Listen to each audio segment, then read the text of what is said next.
Babau, Babau, Papa. Babau, Babau, Babau, Babau, Babau.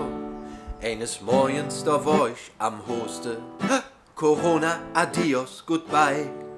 Ich wurde isoliert in der Uni. Ich dachte, jetzt wird alles vorbei. Da kommst du, ja du, im Schutzanzug zu mir rein. Du bratst mir zu essen, du tätst Fiebermesse und sagtest, dat kriegen wir hin.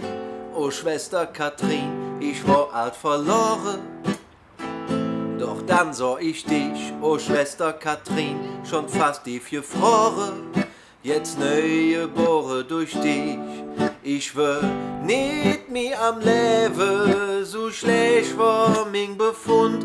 Und nur dank dir bin ich jetzt wieder gesund. Oh Schwester Katharina,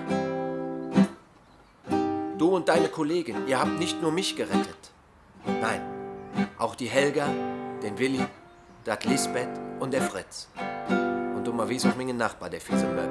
Er war jod. Wenn man euch hier nicht hätte, man wäre all. Der Spahn soll nicht nur schade, euch besser bezahle. Der Jeck, Jeck, Jeck. Oh Schwester Katrin, ich war alt verloren. Doch dann sah ich dich, oh Schwester Katrin, schon fast die gefroren. Jetzt neue Bohre durch dich.